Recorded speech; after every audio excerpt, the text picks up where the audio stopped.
गुरुर्ब्रह्मा गुरुर्विष्णु गुरुर्देवो महेश्वरा गुरुर्साक्षात् परं ब्रह्म तस्मै श्री गुरुवे नमः।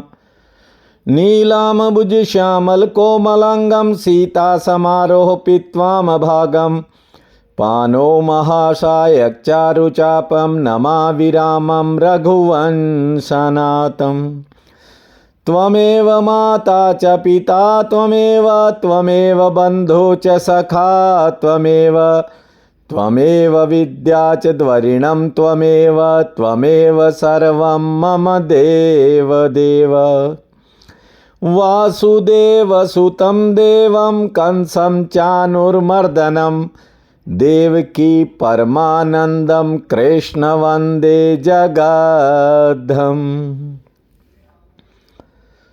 प्रिय बंधुओं, देवियों व सज्जनों, इंसान की हर सांस किसी न किसी विचार से जुड़ी है।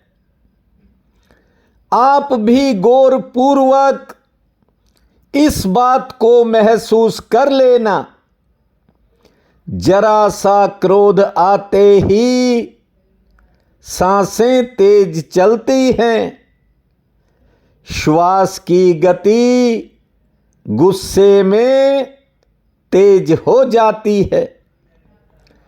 वासना की किसी भी चित्त स्थिति में इंसान की सांसें तेज चलती हैं। जानते हो, जब सांस शांत हो जाती है, ये श्वासें जब धीमी हो जाती हैं, तो विचार भी अपने आप शांत हो जाते हैं।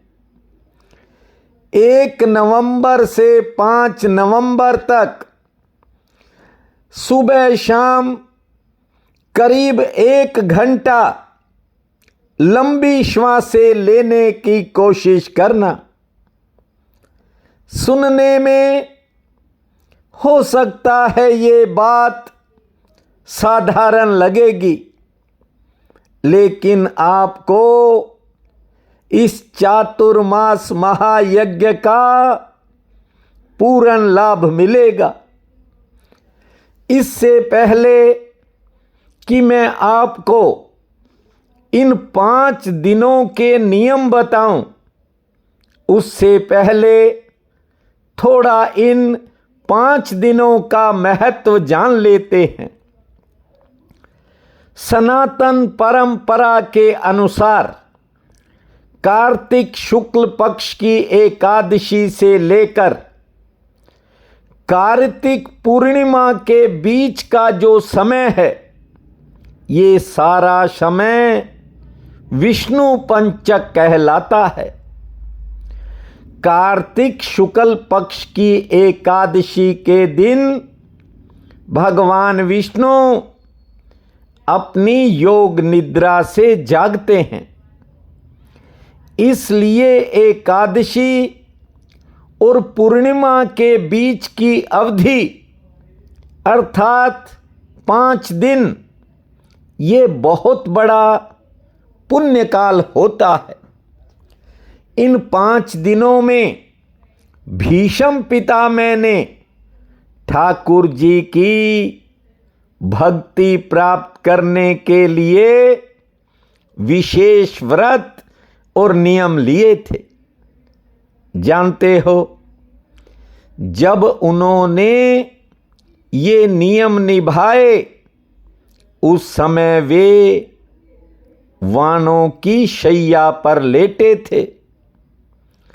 वैसे तो ये 5 दिन विष्णु पंचक ही कहलाते हैं, लेकिन द्वापर युग में महाभारत के बाद इन नियमों को भीष्म पितामह जी ने अपनाया था। इसलिए इन्हें भीष्म पंचक बुलाने की परंपरा बन गई। आप सोचो, बानों की शैया पर लेटे थे। हम सब तो करुणा निधान की कृपा से बिल्कुल ठीक हैं। देखिए, दीपावली का त्योहार हम सब मना चुके हैं, लेकिन 5 नवंबर को पूर्णिमा के दिन दिवाली मनाएंगे। इसलिए कार्तिक पूर्णिमा को देव दीपावली भी कहते हैं। 5 नवंबर का दिन है।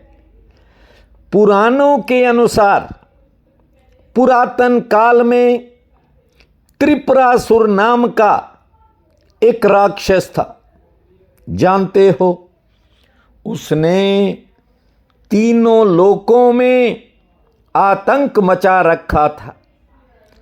उससे दुखी होकर, पीड़ित होकर सभी देवताओं ने भगवान शंकर से प्रार्थना की कि इस त्रिपुरासुर के अत्याचारों से हमें और जनमानस को मुक्ति दिलाओ।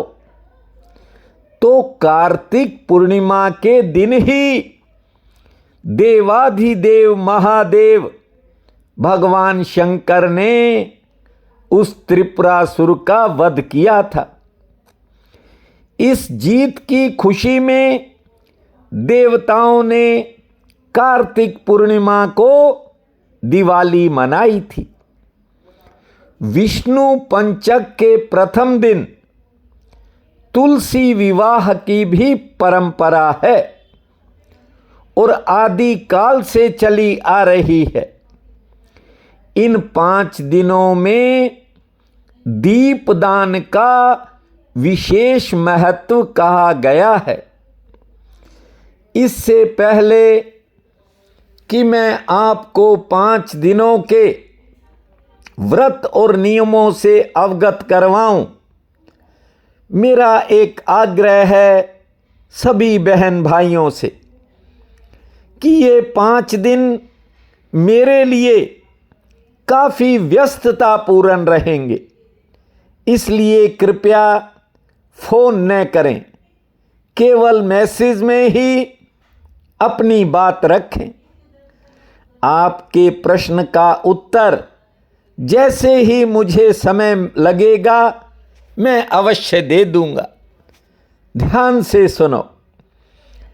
1 नवंबर से 5 नवंबर तक जितना जल्दी उठ सको उठना, समय से नहाना, नहाने वाले जल में हो सके तो गंगा जल मिलाकर नहाना, उठते ही धरती माँ को प्रणाम करना, जितना सामर्थ्य हो उतनी बार लंबी श्वास लेना, जितनी बार ताली बजा सको बजाना, ठाकुर का स्मरण करते हुए बजाना, फिर खुले आसमान को निहारना, शुद्ध वस्त्र धारण करके सूर्य नारायण को 5 दिन मीठा जल अर्पित करना।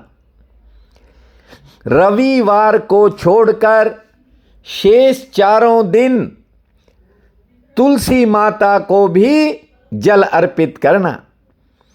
मंदिर में ठाकुर के दर्शन करने के बाद ही जल ग्रहण करना। देखो, थोड़ा शरीर को कठिनाई दोगे तभी जाकर के सब व्यवस्थाएं बनेंगी। 5 दिन एक समय भोजन करना है। यदि किसी समय भूख सताने लगे तो कोई दूध, चाय, फल, मेवा इनसे काम चला लेना। 24 घंटे में अनाज जो है केवल एक बार ही ग्रहण करना है। ये नहीं कि 2 बार बिस्कुट खा लो। एकादशी का व्रत रखना चाहो तो जरूर रखना। इन 5 दिनों में 5 स्थानों पर प्रतिदिन दीप जलाना है। पहला दीपक घर के मंदिर में, दूसरा घर की रसोई में, तीसरा घर के आंगन में, चौथा माँ तुलसी के गमले के समीप और पांचवां अपने घर की छत पर रखना। और कार्तिक पूर्णिमा के दिन आप 11, 21 जितने जलाने चाहो जला सकते हो।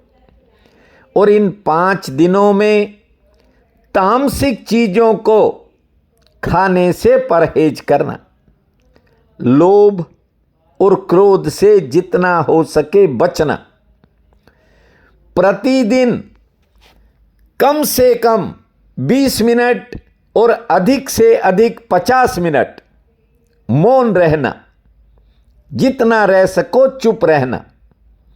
यथाशक्ति दान करना और भूमि पर शयन करना है। सोने से पहले एक महामंत्र बता रहा हूं, इसे ध्यान से सुन लो। इसको 10 बार बोलकर सोना है। मां शिव नारायण जय हरि भूमा। ध्यान से सुनो। मां शिव नारायण जय हरि भूमा। मां शिव नारायण जय हरि भूमा। जप जप भूमा तप तप भूमा। फिर से सुना रहा हूं। मां शिव नारायण जय हरि भूमा। जप जप भूमा तप तप भूमा। ये सरल, बहुत ही सहज है। आप चाहो तो 5 दिन कर सकते हो। परिणाम जो होता है वो सुनने से और विचार करने से नहीं मिलता। परिणाम तो करने से मिलता है। महाराज मनु और शत्रुपा ने कठिन से कठिन तप किए। जानते हो, तप किए तो नारायण भगवान उनको पुत्र रूप में प्राप्त हुए। मेरा ठाकुर बड़ा ही दयालु है। यदि कुछ ना हो पाए तो 5 दिन मेरे ठाकुर का ही स्मरण जरूर बनाए रखना। श्री कृष्ण गोविंद हरे मुरारी। हे नाथ नारायण वासुदेवा। श्री कृष्ण गोविंद हरे मुरारी। हे नाथ नारायण वासुदेवा। हे नाथ नारायण वासुदेवा। हे नाथ नारायण वासुदेवा। श्री कृष्ण गोविंद हरे मुरारी। हे नाथ नारायण वासुदेवा। श्री कृष्ण गोविंद हरे मुरारी। हे नाथ नारायण वासुदेवा। हे नाथ नारायण वासुदेवा। हे नाथ नारायण वासुदेवा। श्री कृष्ण गोविंद हरे मुरारी। हे नाथ नारायण वासुदेवा। श्री कृष्ण गोविंद हरे मुरारी। हे नाथ नारायण वासुदेवा। देखिए, इंसान जब रात को सोता है तो रात को जो उसका अंतिम ख्याल होता है, जब वो सुबह उठता है तो वो अंतिम ख्याल ही उसका पहला ख्याल होता है। ना समझ में आए तो हर दिन सोते हो, उठ करके देखना, जो विचार रात को था सुबह उठते के साथ आपके भीतर होगा। इसलिए इस संसार सागर में जिन चीजों में व्यक्ति का मन अंत तक डूबा रहता है, अगले जन्म में उसी के अनुसार जीव प्राप्त करता है। एक राजा था पुरंजन, भागवत की कथा है, ध्यान से सुनो। उसका चित्त एक स्त्री पर मोहित हो गया। अचानक से मिली, पूछा, तुम देवकन्या हो या कौन हो? लक्ष्मी के समान तुम किसकी बेटी हो और यहां कहां टहल रही हो? उसने कहा, ये मेरा महल है। अब राजा पुरंजन आकर्षित ही नहीं, मोहित हो गया था। उसने जब सुने वचन तो कहने लगी कि मैं अपने माता पिता का नाम नहीं जानती, मैं किसकी बेटी हूं मुझे नहीं पता, लेकिन अभी मेरा विवाह नहीं हुआ है और मैं अपना विवाह करना चाहती हूं। मुझे ये भी नहीं पता कि ये मकान महल किसका है। जो कोई मेरे साथ विवाह करेगा वो यहां रहेगा। हां, यहां सुरक्षा के लिए एक सांप बाहर रहता है। ये बात सुनते ही राजा पुरंजन ने प्रसन्न होकर कहा, हे प्राण प्यारी, मुझे अंगीकार करो, मैं तुमसे विवाह करूंगा और उसके बाद मैं भी यहीं रह लूंगा। उसने कहा, देखो आप सुंदर हो, आपको देखकर कौन स्त्री मोहित नहीं होगी। दोनों में तरह तरह की बातें हुई, गंधर्व विवाह कर लिया, यानी गले में माला डाली, विवाह हो गया। ये राजा पुरंजन उसके पीछे इतना पागल हो गया कि बिना पूछे कोई काम ही नहीं करता था। एक बार शिकार खेलने गया, बहुत से पशु मारे गए। रानी क्रोध से भर गई और अपने आभूषण फेंक दिए।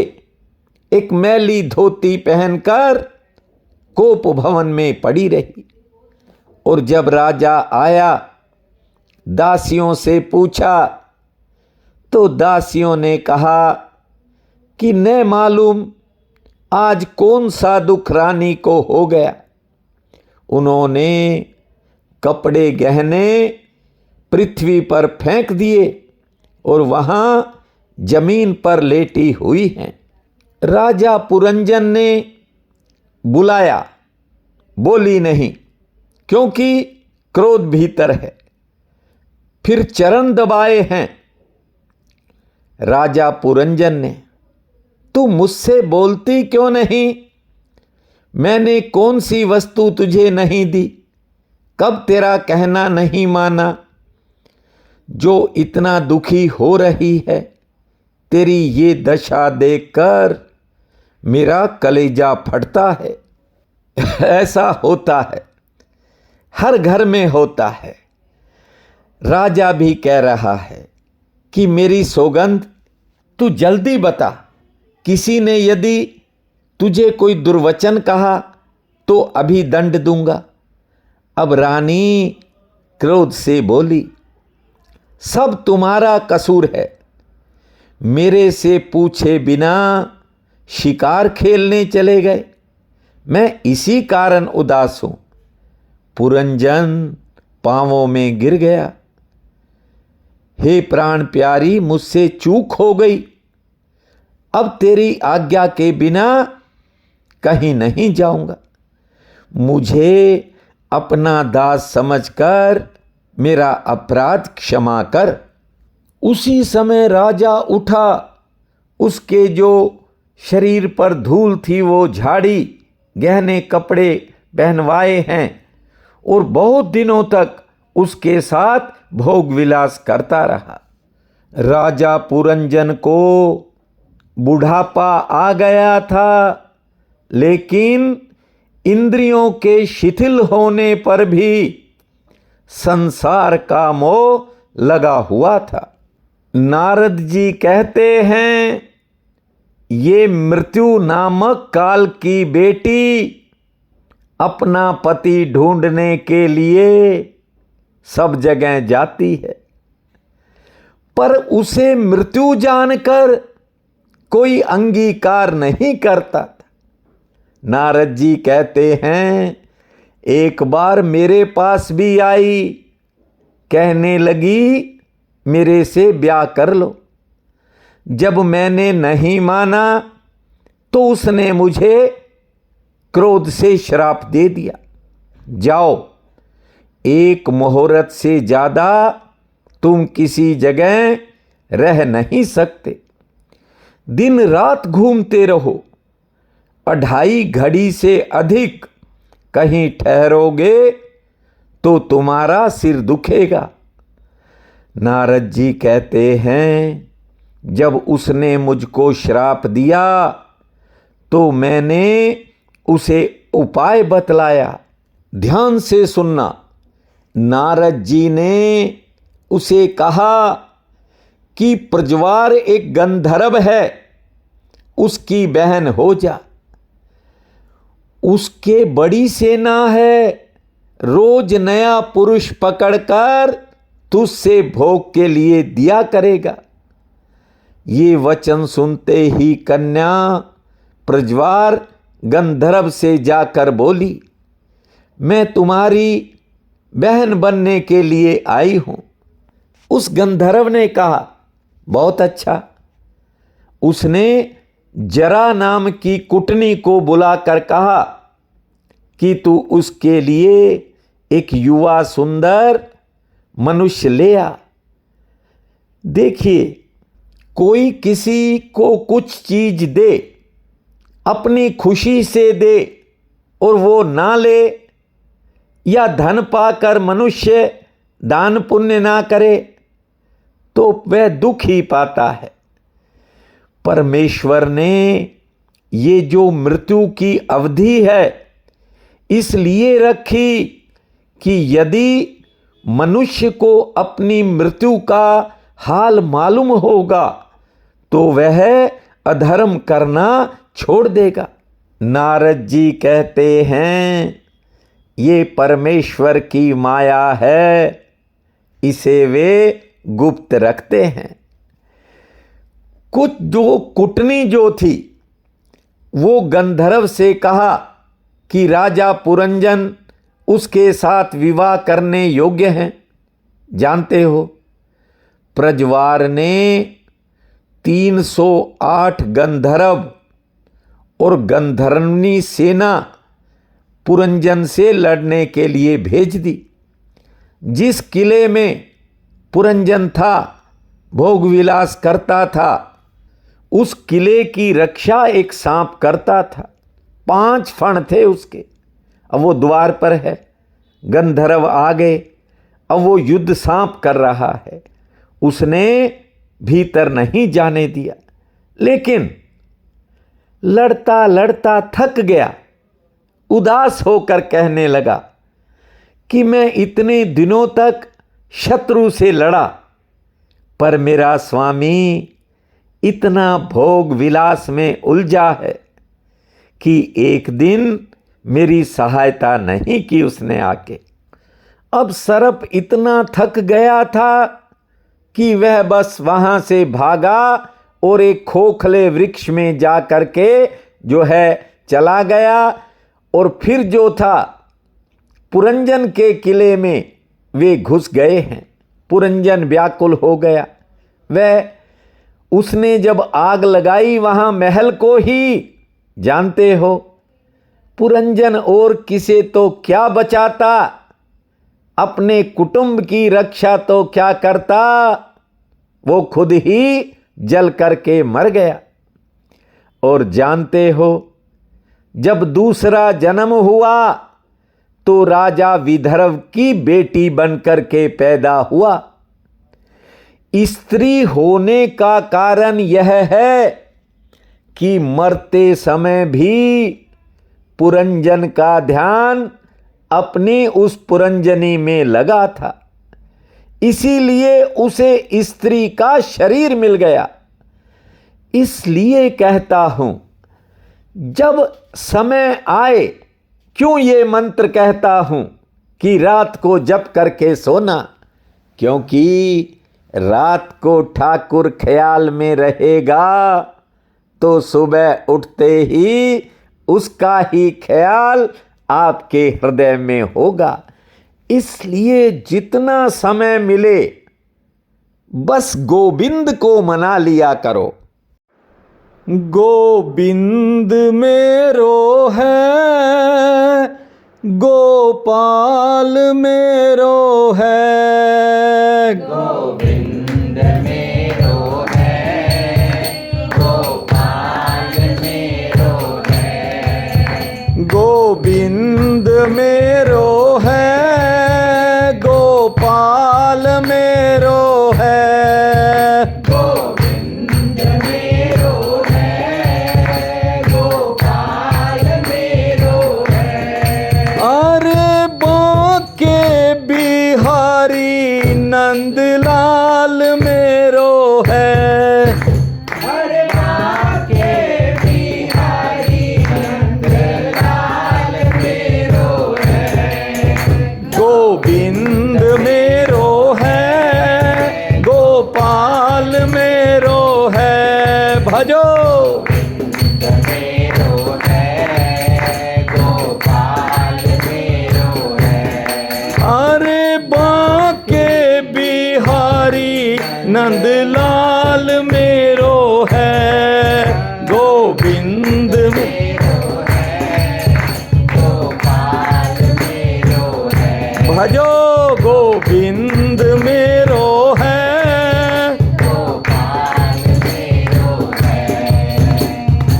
राजा परीक्षित शुकदेव जी से कथा सुन रहे हैं। प्रश्न उठाया कि भगवान श्याम सुंदर, उनमें तो इतनी सामर्थ्य, उन्होंने यदुवंशियों पर दया क्यों नहीं की? तो शुकदेव जी कहते हैं, हे परीक्षित, वसुदेव नंदन परम ब्रह्म परमेश्वर के अवतार को, जो संसारी माया से रहित थे, यदुवंशियों का नाश करना ही था, पर उन्होंने उनका पालन किया था। इसलिए अपने हाथ से मारना उचित न जानकर ब्राह्मण से श्राप दिलवा दिया। जब ऊधो ज्ञान लेने के बाद बद्री केदार की ओर चले गए, तब श्री कृष्ण ने विचारा कि द्वारिकापुरी में शाप नहीं व्यापेगा, इसलिए यदुवंशियों को प्रभास क्षेत्र में जलने के लिए कहा।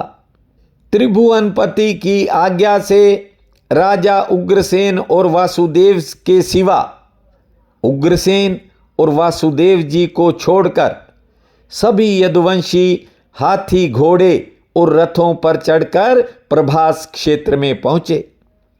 स्नान दान किया और तीर्थ व्रत करके वहाँ टिके रहे।